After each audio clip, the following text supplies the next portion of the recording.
ఇంగ్లాండ్తో జరుగుతున్న 5 మ్యాచ్ల టెస్టు సిరీస్ను మరో మ్యాచ్ మిగిలి ఉండగానే టీమిండియా కైవసం చేసుకుంది.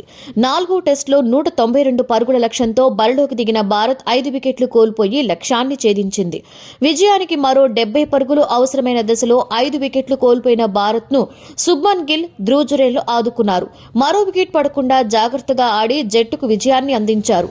దీంతో 5 మ్యాచ్ల సిరీస్లో భారత్ 4 మ్యాచ్లు ముగిసేసరికి 3-1తో ఆధిక్యంలో నిలిచింది. చివరి మ్యాచ్లో భారత్ గెలిచినా ఓడినా డ్రా చేసుకున్న సిరీస్ వశమైనట్లే.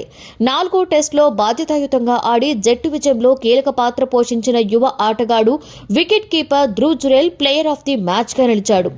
ఓవర్ నైట్ స్కోర్ 40-0తో 4వ రోజు ఆట ప్రారంభించిన టీమిండియా ఓ దశలో 84-0తో నిలిచింది. అయితే స్వల్ప వ్యవధిలో రోహిత్ శర్మ 55, యశస్వి జైస్వాల్ 37, రజత్ పటిదారు 0, రవీంద్ర జడేజా 4, సర్ఫరాజ్ ఖాన్ 0తో అవుట్ కావడంతో 120 పరుగులకే 5 వికెట్లు కోల్పోయింది. విజయానికి ఇంకా 72 పరుగులు అవసరమైన దశ అది. మిగిలిన స్పెషలిస్టు బ్యాటర్లు శుభ్మన్ గిల్, ధ్రువ్ జురేల్ మాత్రమే. దీంతో వీరిద్దరి అవుట్ చేసి మ్యాచ్ను లాగేసుకోవాలని ఇంగ్లాండ్ భావించింది. కానీ ఇంగ్లాండ్ స్పిన్నర్స్ ను సమర్థంగా ఎదుర్కొన్న ఈ జోడీ ఏమాత్రం కూడా అవకాశం ఇవ్వలేదు. అభ్యర్థమైనటువంటి 6వ వికెట్ కు 72 పరుగులు జోడించిన ఈ యంగ్ బ్యాటర్లు టీమిండియాకు సిరీస్ విజయాన్ని అందించారు. శుభ్మన్ గిల్ 52, ధ్రువ్ జురేల్ 39 నాటౌట్లుగా నిలిచారు. సిరీస్ లో చివరిదైనటువంటి 5వ టెస్ట్ మార్చి 7 నుండి ధర్మశాల వేదికగా ప్రారంభం కానుంది.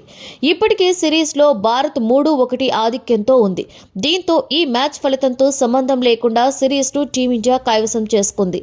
ఇక జట్టు స్కోర్ల విషయానికి వస్తే ఇంగ్లాండ్ తొలి ఇన్నింగ్స్ 353కి ఆలౌట్, భారత్ తొలి ఇన్నింగ్స్ 307కు ఆలౌట్, ఇంగ్లాండ్ రెండో ఇన్నింగ్స్ 145కి ఆలౌట్, భారత్ రెండో ఇన్నింగ్స్ 192కు 5.